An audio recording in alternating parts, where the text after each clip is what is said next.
The arena stretched out like a massive metal bowl under three alien suns. Captain Lee Yuna stood in the center, feeling the heat of the lights above and the weight of a million eyes watching her. Some of those eyes belonged to creatures she had never seen before. Others belonged to beings that looked like living crystals or floating clouds of gas. All of them were waiting to see her fail. Yuna wore her standard Earth Defense Corps uniform. It was dark blue with silver trim, designed for comfort rather than protection. She had no weapons.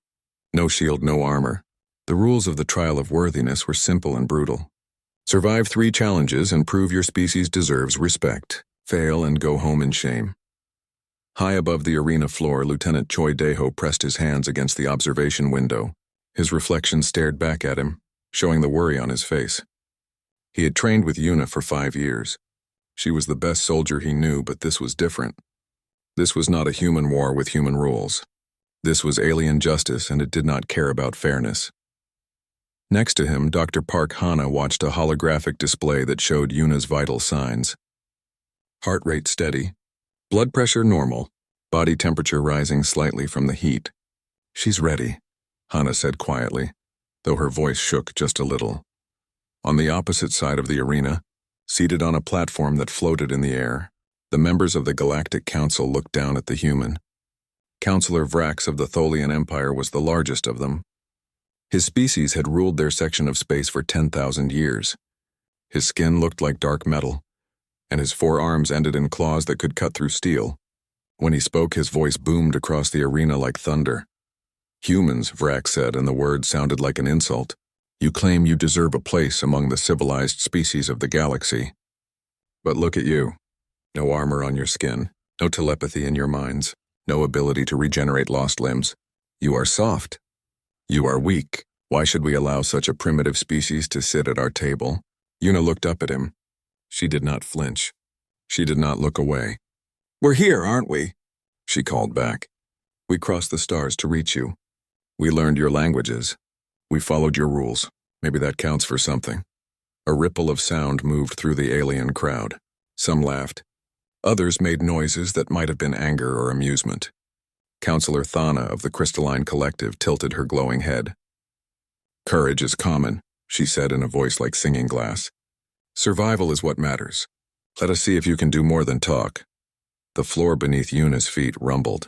She took a step back as a circular section of the arena floor began to rise. Steam hissed from the edges. The crowd's noise grew louder. This was what they had come to see. From the rising platform came a sound that made Yuna's blood run cold. It was part roar and part screech like metal being torn apart.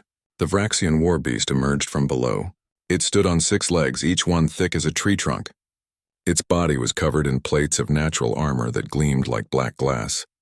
Its head had no eyes, but Yuna could see rows of teeth and a mouth that opened sideways.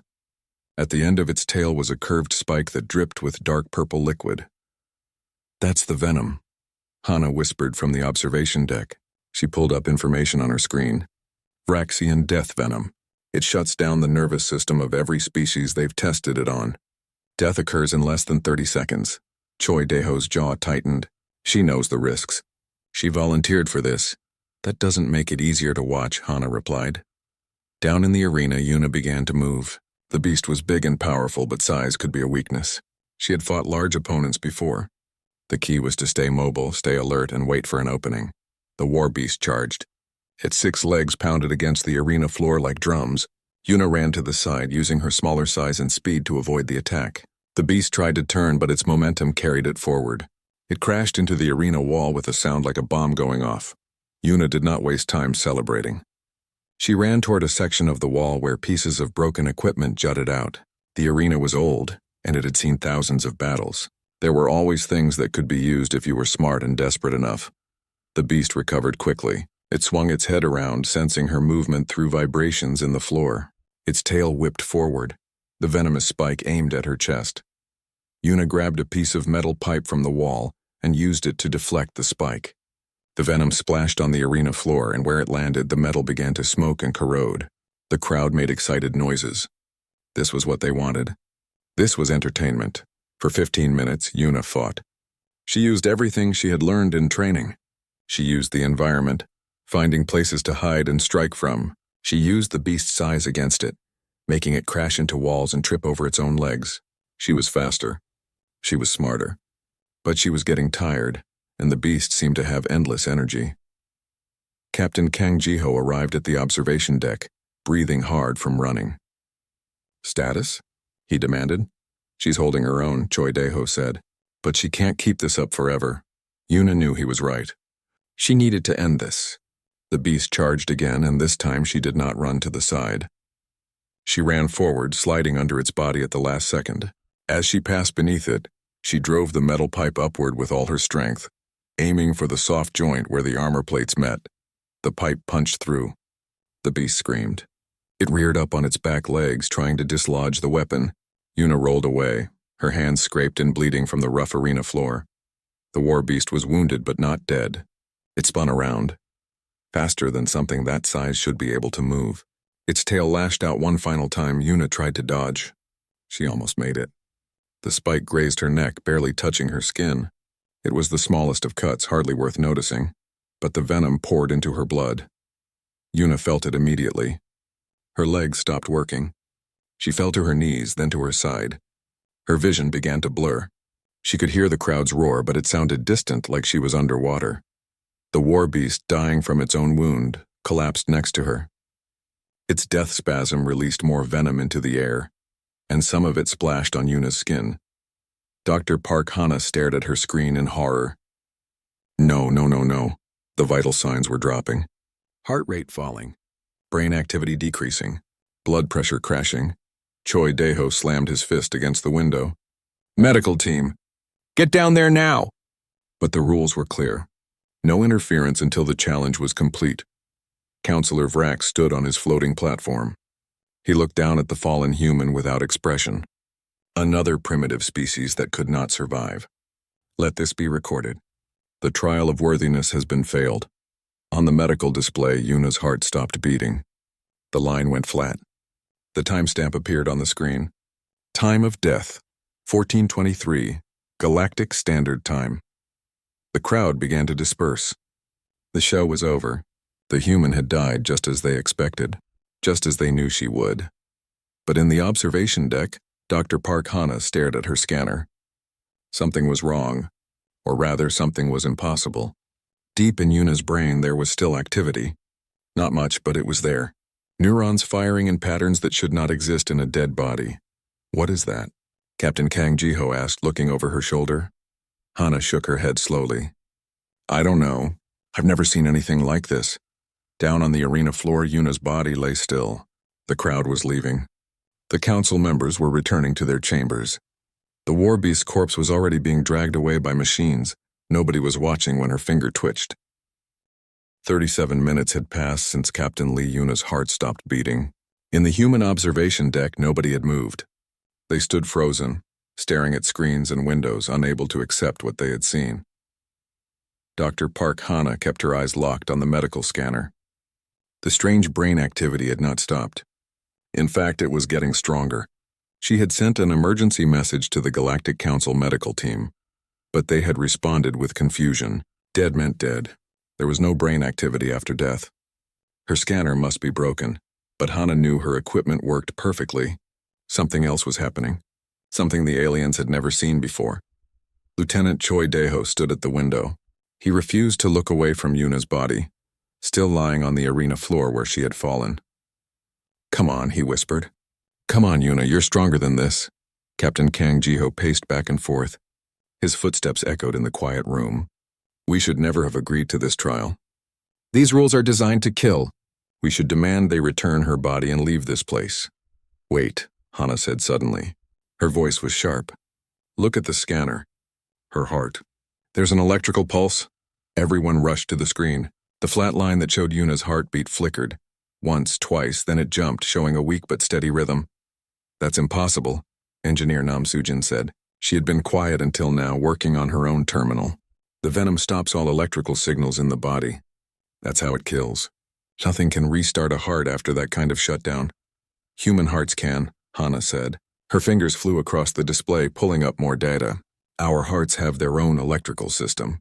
If the body can clear enough venom, if the nervous system can reset itself, the heart can restart on its own." On the arena floor, something changed. The aliens who were still in the area noticed it first.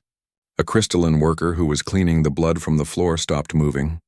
Its entire body went still, light pulsing inside it in surprise.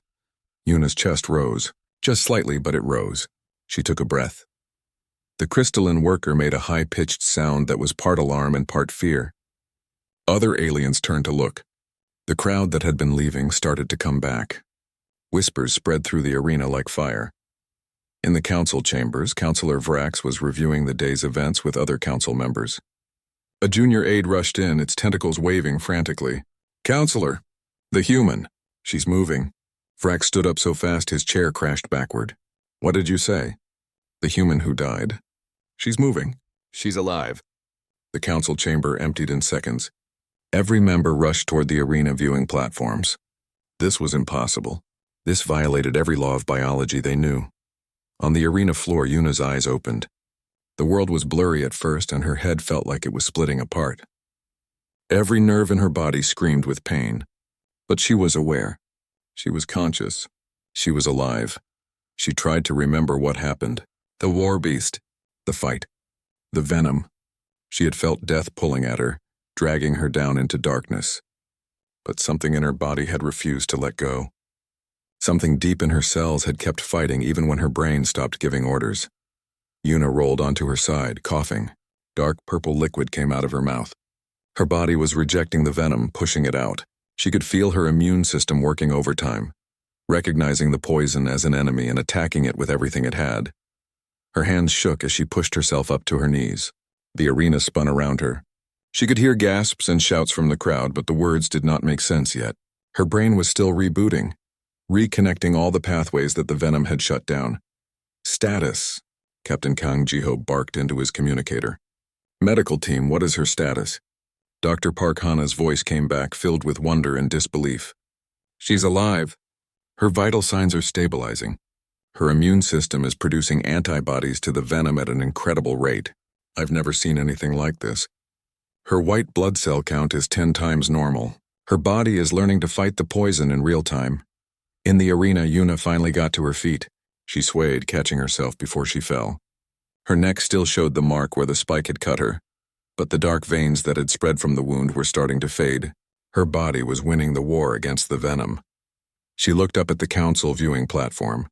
Every alien eye was on her. The silence was so complete she could hear her own heartbeat. Yuna's voice was rough, damaged by the venom, but it carried across the arena. "Still think we're weak?" The silence shattered. The crowd erupted. Some aliens shouted in anger. Others made sounds of fear. A few seemed to be cheering, though Yuna could not tell if they were cheering for her or for the spectacle. Councillor Thana of the Crystalline Collective leaned forward. Her voice rang out like a bell. "This is impossible. The Vraxian death venom has killed every species we have tested it on. The mortality rate is 100%. There are no survivors. There have never been survivors." Yuna touched her neck. The wound was already starting to close. "You've never tested it on humans," she said. Councillor Vrax's metal face showed something that might have been shock. "This must be some trick, some human technology hidden in her body. We demand a full medical examination." "Agreed," said High Councillor Zenfar. The oldest member of the council rarely spoke, but when he did, everyone listened. "Bring the human to the medical facility. We will determine how this was done." In the observation deck, Choi Daeho let out a breath he had not realized he was holding. She did it. She actually did it. She died and came back. Nam Sujin said quietly, "Do you understand what this means? We just showed the entire galaxy that humans can survive the unsurvivable." Dr. Park Hana was already heading for the door. "I need to get down there. They'll want to examine her, and I need to make sure they don't hurt her while she's still recovering." 2 hours later, Yuna sat in an alien medical facility surrounded by scanners and instruments she did not recognize.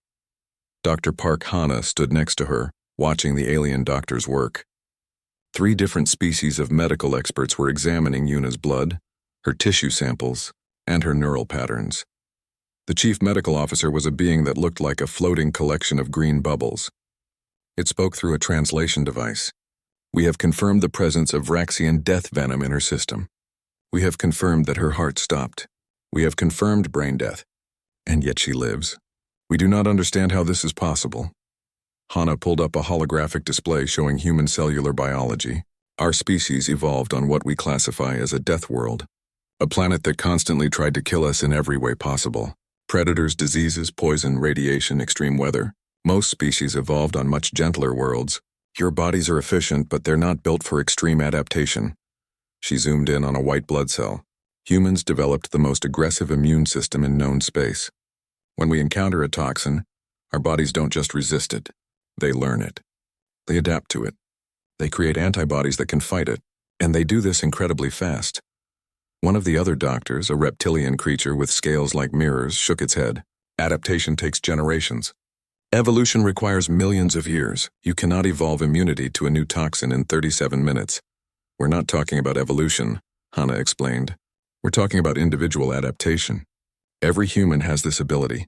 Our immune systems are designed to learn and respond to new threats in real time.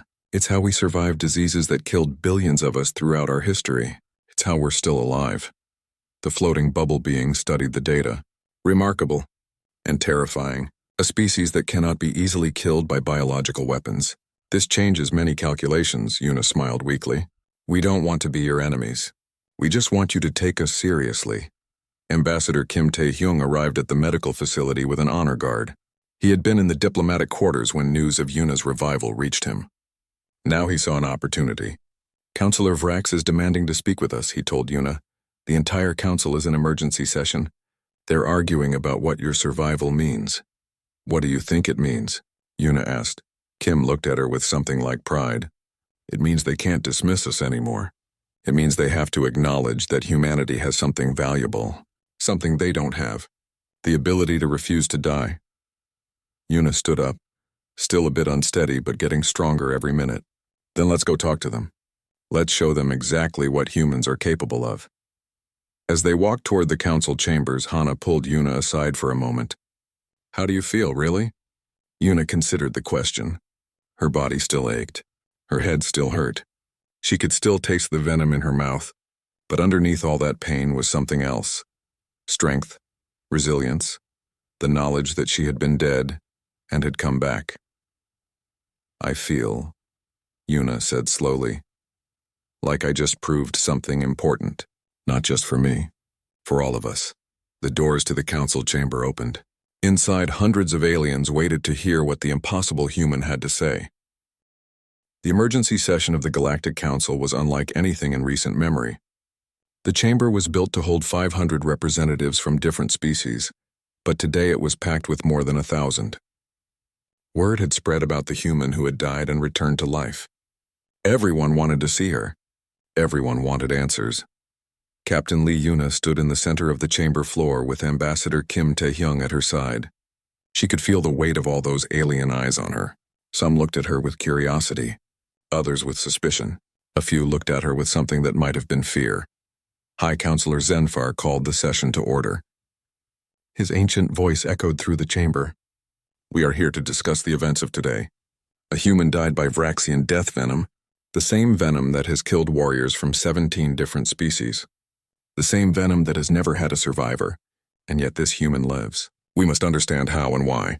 Counselor Vrax stood, his forearms crossed. He was trying to look confident, but Yuna noticed tension in his posture. I maintain that this was some form of technological trick. No biological being can survive that venom through natural means. The humans must have implanted some device in her body, some machine that restarted her heart. Ambassador Kim shook his head. The medical examination was thorough. You had 3 different species of doctors examine Captain Yuna. They found no technology, no implants, no devices. Everything they found was biological and natural. Then explain it, Vrax demanded. Make us understand how this is possible. Kim gestured to the entrance. I brought our scientific team to do exactly that. May I call them forward? Zenfar nodded. Let them speak.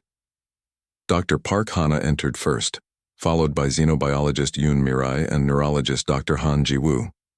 They carried data pads and holographic projectors. Hana took the lead, activating a large display that appeared in the air above them.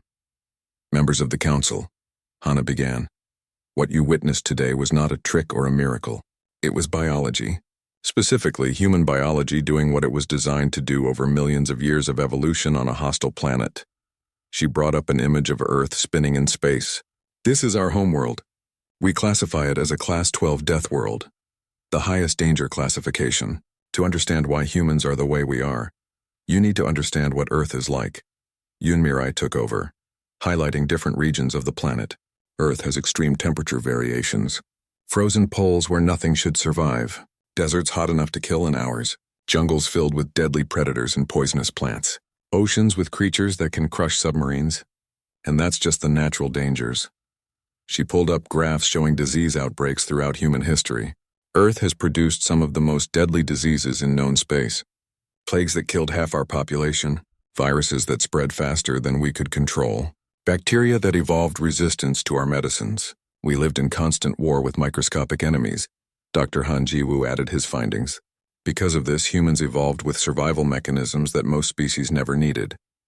Our pain tolerance is extremely high. Most species would go into shock from injuries that humans can still function through. Our adrenaline system allows us to access strength and speed we normally don't have. We have documented cases of humans lifting vehicles to save trapped family members. Hana brought up detailed scans of Yuna's immune system. But the most important adaptation is this. The human immune system. It's not just defensive. It's aggressive. When we encounter a new threat, our white blood cells don't just fight it. They study it. They learn it. They create specific antibodies designed to destroy it. She showed a time-lapse of what happened in Yuna's body after the venom entered her bloodstream. The Vraxian venom shut down Captain Yuna's nervous system. Her heart stopped. Her brain stopped receiving oxygen. By every medical definition, she died. But her immune system kept working. The display showed white blood cells swarming the venom molecules. Her immune system recognized the venom as a threat. Within minutes, it began producing antibodies. These antibodies broke down the venom's structure. As the venom was neutralized, her nervous system began to recover. Her heart's natural electrical system restarted. Her brain received oxygen again. She returned to life. Counselor Thana's crystalline form pulsed with light. You say this happened in 37 minutes. How is that possible? Immune system adaptation takes much longer in every species we know, Yoon Mirai answered. Because human immune systems are designed for speed. On Earth, if you're poisoned or infected, you don't have days to develop immunity. You have hours at most. So our bodies evolved to adapt quickly or die. Most of us died throughout history. The ones who survived passed on genes for faster adaptation. A representative from the Moth Collective spoke up, its wings fluttering nervously. This explains the physical recovery, but what about the brain? Brain death is permanent in all known species. Brain cells cannot regenerate once they die. Dr. Han Ji-woo smiled. That's what we thought too until we studied it more carefully. Human brains have something called neuroplasticity. When part of the brain is damaged, other parts can sometimes take over the function. We can relearn skills. We can recover from injuries that would permanently disable other species. Captain Yuna's brain was without oxygen for several minutes, but not all the cells died. The surviving cells began rebuilding connections immediately. Ambassador Kim stepped forward. Do you understand what this means? For centuries you've dismissed humanity because we don't have your natural advantages. No telepathy, no energy manipulation, no armor. But you misunderstood what makes us dangerous. We have something better than natural weapons. We have the ability to adapt and overcome. He pulled up Earth's history on the display. We've survived ice ages that covered most of our planet in glaciers. We've survived volcanic eruptions that blocked out the sun for years. We've survived asteroid impacts that killed most life on our world. We've survived pandemics, wars, famines, and disasters that would have ended most species. And every time we came back stronger. Counselor Vrax was quiet now. He stared at the data with an expression that was hard to read. Finally, he spoke. If this is true, if all humans have this ability, then you are not the weak species we believed you to be. No, Kim agreed. We're not weak. We're survivors. We're adapters, and we're very, very persistent. Military strategist Oh Seung-min entered the chamber, carrying classified data chips. If I may address the council, I have information that pertains to this discussion. Zenfar gestured for him to continue. Seung-min activated a military-grade holographic display. I've run strategic simulations for humanity's military command. War games against every major galactic power. Do you want to know the results? The chamber was silent. Everyone was listening. In every simulation, humanity loses the first battle, Sungmin said. We lose ships. We lose planets. We lose soldiers. But we never lose the war. Do you know why? Because humans don't give up. Every defeat teaches us something. Every loss makes us adjust our strategy. We learn from our enemies. We adapt to their tactics, and we come back stronger. He showed graphs of simulated conflicts. The Tholian Empire would crush us in the opening weeks of a war. By month 3, we'd have figured out your weaknesses. By month 6, we'd be winning. The Crystalline Collective has energy weapons we can't match, but we'd develop defenses. We'd find vulnerabilities in your crystal matrix. We'd learn. Captain Kang Jiho joined them, having been called as a military witness. It's what we do. On Earth, humans have fought each other for thousands of years. We know war. We know strategy. We know that the key to winning isn't being the strongest. It's being the most adaptable. Lieutenant Choi Daeho added his perspective. In training, we teach soldiers that the first plan never survives contact with the enemy. So we teach them to think creatively, to improvise, to find solutions that no one expects. That's the human advantage. We don't just follow the rules. We find new ways to win. Counselor Thana spoke, her voice thoughtful. You're saying that humanity is dangerous not because of your physical abilities, but because of your mental ones. Your ability to learn and change. Yes, Ambassador Kim said. Every species in this council achieved greatness through your natural advantages. The Tholians have superior strength and armor. The Crystalline Collective has energy manipulation. The Moth people have flight and group consciousness. You evolved with gifts. We evolved with nothing but stubbornness and creativity. Yuna finally spoke up. When I was dying down in that arena, my body didn't ask for permission to fight back. It just did. That's what humans are. We're the species that looks at death and says, not today. We're the species that faces impossible odds and finds a way through. We don't have natural weapons, so we made weapons. We don't have armor, so we made armor. We don't have wings, so we built ships that fly between stars. She looked directly at Vrax. You tested me to see if humans are worthy of joining you, but maybe you should be asking a different question. Are you ready for what happens when humans are your allies? Because we don't do anything halfway. If we're your friends, we'll die defending you. If you're in trouble, we'll find a way to help. That's who we are. Engineer Nam Sujin transmitted technical data to the council displays. I'm sending you specifications for human ship designs. You'll notice 3 days passed while the Galactic Council debated humanity's future. During that time, Captain Lee Yuna recovered fully from her encounter with the Vraxian death venom. Dr. Park Hana ran daily tests and was amazed at how quickly Yuna's body had repaired itself. The wound on her neck had healed completely. Her immune system had created permanent antibodies against the venom. If she encountered it again, she would be immune. But the tests had revealed something else. Hana had shared Yuna's antibodies with the Council's medical division. Within 48 hours, they had developed a treatment that could save other species from Vraxian venom poisoning. A toxin that had killed warriors for centuries could now be cured, all because of human biology. News of this spread through the galaxy faster than anyone expected. 17 species sent messages requesting medical partnerships with Earth. 8 others wanted to study human immune systems. The humans had proven they were valuable, but the trial of worthiness was not complete. On the morning of the 4th day, High Counselor Zenfar summoned the human delegation to the council chamber. Ambassador Kim Tae-hyung, Captain Yuna, and the rest of the team assembled before the council. Captain Yuna, Zenfar said, you have survived the first trial in a manner that no one expected. You have proven that humans are resilient beyond our understanding. However, the trial of worthiness requires 3 challenges. The council has decided that the trials will continue. Yuna nodded. She had expected this. What is the second challenge? Counselor Thana's crystalline form brightened. The Labyrinth of Eternal Night. It is a test of both body and mind. Many species have attempted it. Few have succeeded. What are the rules? Lieutenant Choi Daeho asked from behind Yuna. The labyrinth is a structure that constantly changes, Zenfar explained. It uses advanced technology to create physical obstacles and psychological challenges. It reads the minds of those who enter and manifest their deepest fears. Most candidates surrender within hours.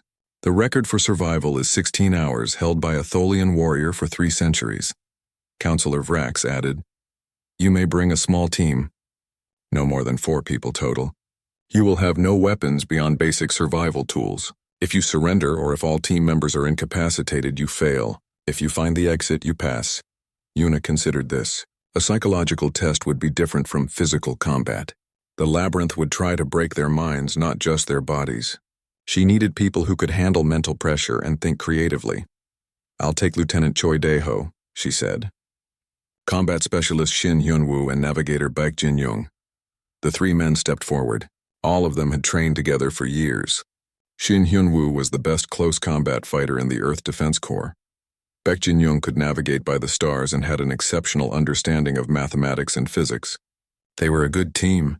The labyrinth opens in 1 hour, Zenfar said. Prepare yourselves. In the preparation room, Dr. Park Hana fitted each team member with a medical monitor. These will track your vital signs, she explained. If your heart rate or stress levels get too dangerous, the labyrinth will automatically remove you. The council doesn't want anyone dying in there.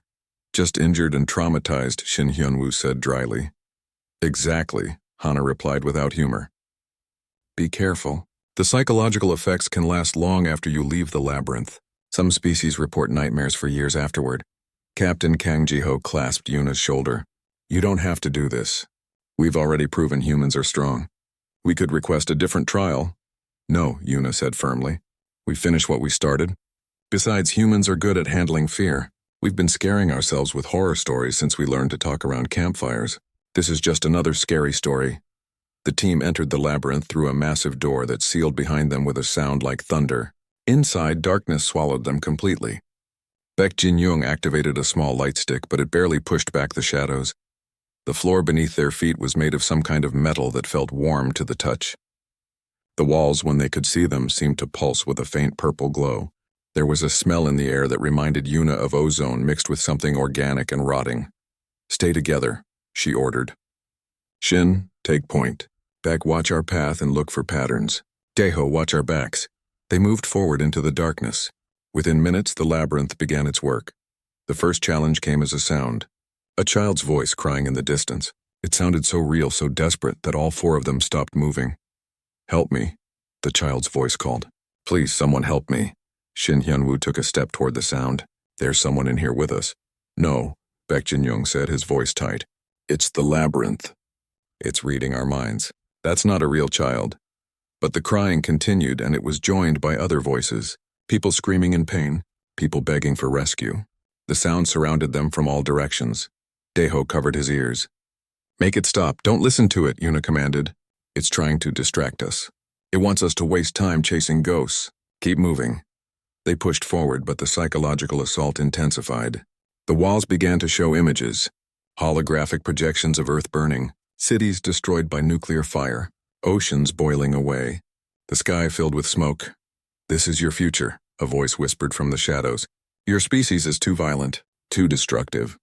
You will destroy yourselves and take other species with you. Shin Hyunwoo's hands clenched into fists. That's not true.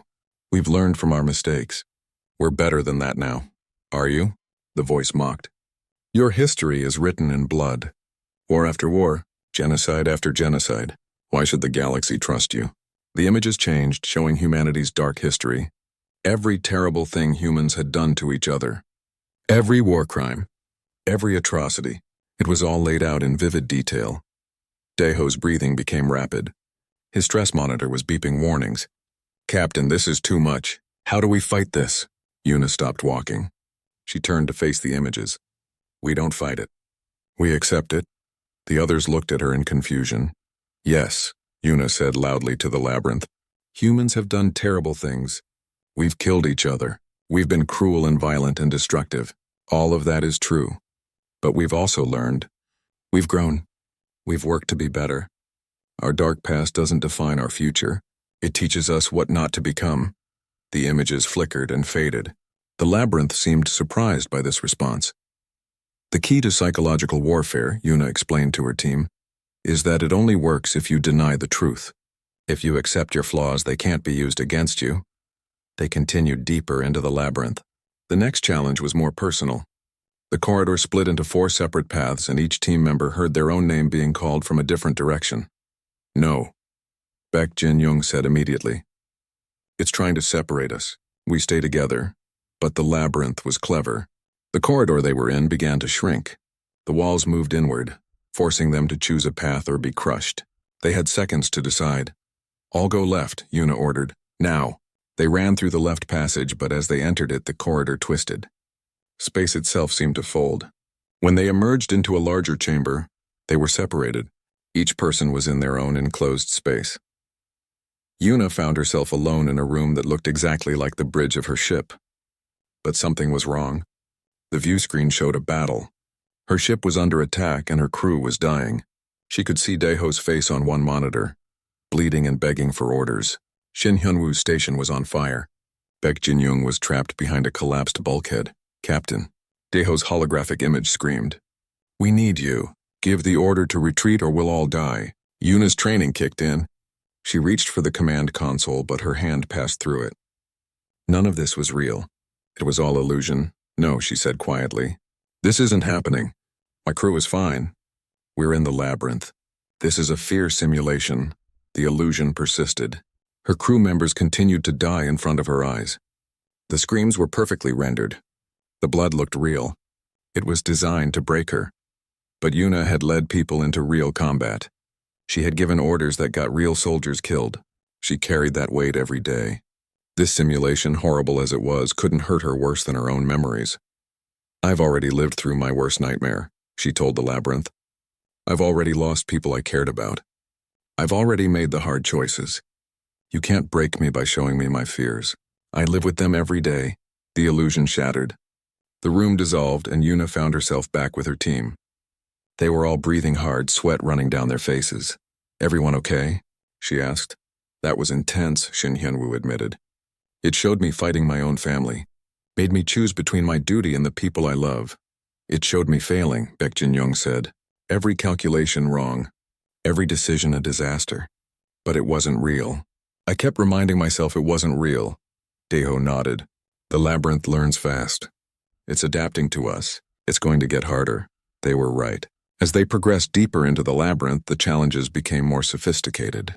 The structure began to use their own minds against them, creating scenarios that felt completely real. Time seemed to stretch and compress. Minutes felt like hours. They lost track of how long. The Galactic Council convened in private session after the labyrinth trial. Captain Lee Yuna and her team were taken to medical facilities for evaluation, but they were all in good condition. Some exhaustion, some elevated stress hormones, but nothing serious. They had survived a test designed to break minds, and they had done it by working together and thinking creatively. In the human quarters, Ambassador Kim Tae-hyung paced back and forth.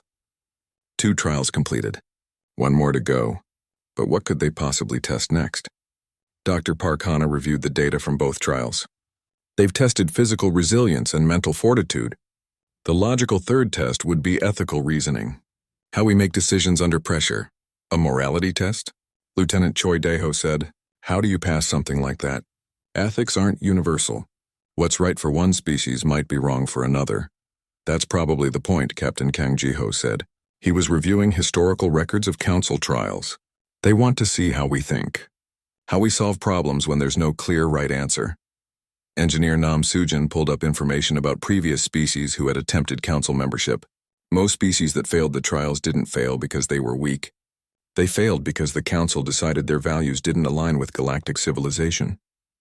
The trials aren't just about ability. They're about compatibility. Yuna sat quietly listening to her team discuss. She was tired from the labyrinth, but her mind was clear. She had known from the beginning that the hardest test would be the one that couldn't be solved with strength or cleverness. It would be the test that revealed who humans really were at their core. 3 days later, the summons came. High Counselor Zenfar himself delivered the message. Captain Yuna, the Council is ready to administer the final trial, the trial of choice. The council chamber was packed again, but this time the atmosphere was different. There was tension in the air, anticipation. Everyone knew this was the decisive moment. Counselor Thana explained the test. You will be placed in a neural simulation. What you experience will feel completely real. Your brain will believe it is real. You will be given a scenario with no good solution. Every choice leads to loss. We will observe how you make your decision and what values guide you. What kind of scenario? Yuna asked. That will be revealed when the simulation begins, Counselor Vrax said. The test must be organic. If you know what's coming, you might prepare answers instead of showing your true nature. Yuna nodded. I understand. Let's begin. They fitted her with a neural interface that looked like a crown of silver threads. Dr. Park Hana checked the connections and gave a reluctant nod. She's ready. But I want to be clear that I'm against this. Neural simulations can cause lasting psychological damage. The safety protocols are in place, Zenfar assured her. Captain Yuna can exit the simulation at any time by choosing to surrender. She will not be harmed. Yuna closed her eyes as the simulation activated. When she opened them again, she was on a ship's bridge. Her ship. She recognized every detail. The worn spot on her command chair. The scratch on the navigation console that Bayek had accidentally made during a rough landing. This wasn't just a generic simulation. The labyrinth had scanned their memories and recreated her actual ship perfectly. The view screen showed space. Normal, peaceful space. Then an alarm started blaring. Captain, a voice shouted. It was Daeho's voice coming from the communication station. We're receiving a distress signal. Colony ship Hanseong. They're experiencing critical system failures. Life support is failing. 10,000 civilians on board, including families. They have maybe 2 hours before everyone dies. Yuna's command training took over immediately. Plot an intercept course. Maximum speed. Send a message that we're coming. Already done, Captain. Beck's voice came from navigation. But there's a problem. The Hanseong is 3 hours away at maximum speed. We can't reach them before their life support fails. Shin Hyunwoo appeared on the bridge, out of breath. Captain, I've run the numbers. If we push our antimatter drives past safety limits, we might be able to get there in time. But it would flood the engine room with radiation.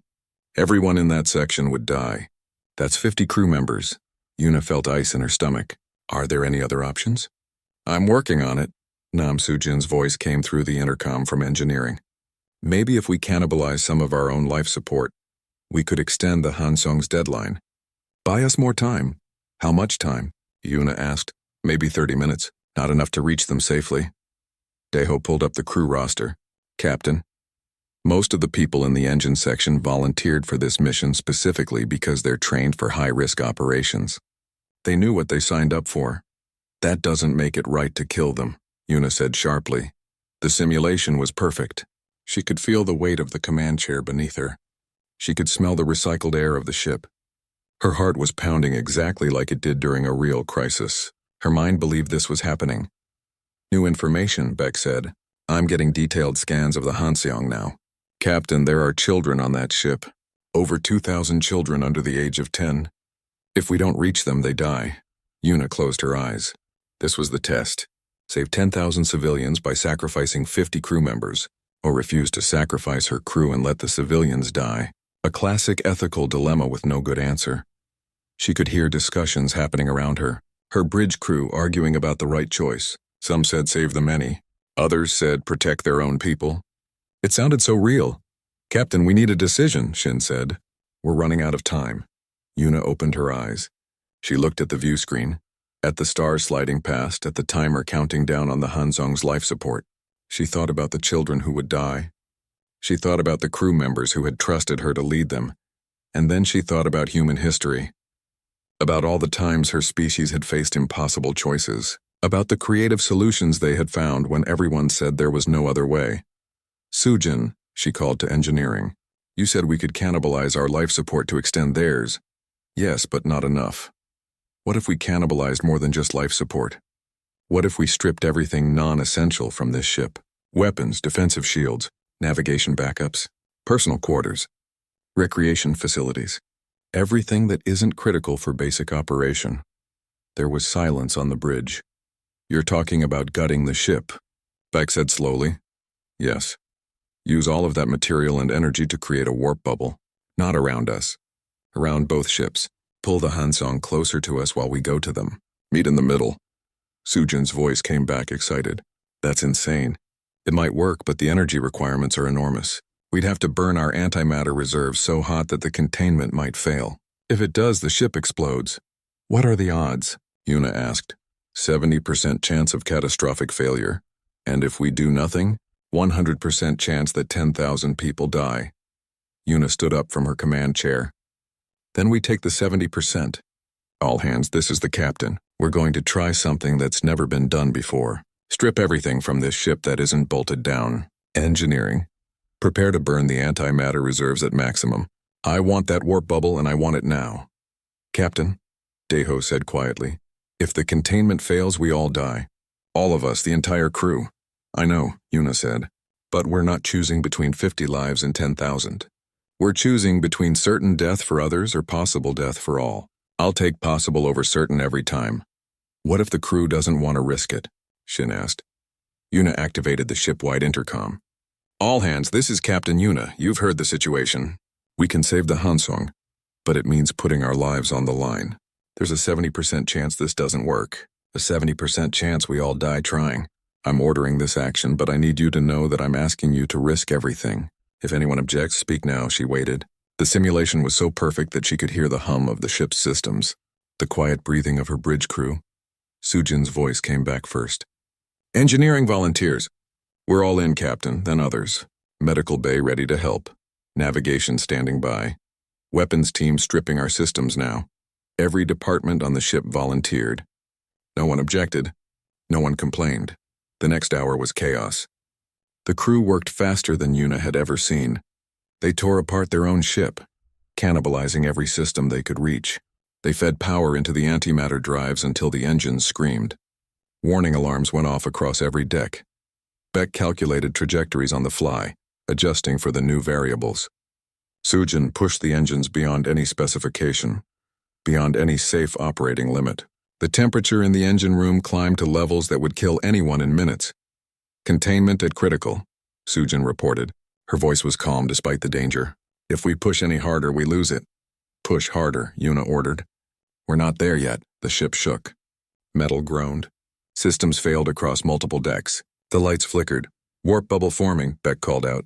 It's working. Space is compressing between us and the Hanseong. Containment failing, Sujin said. 10 seconds to breach.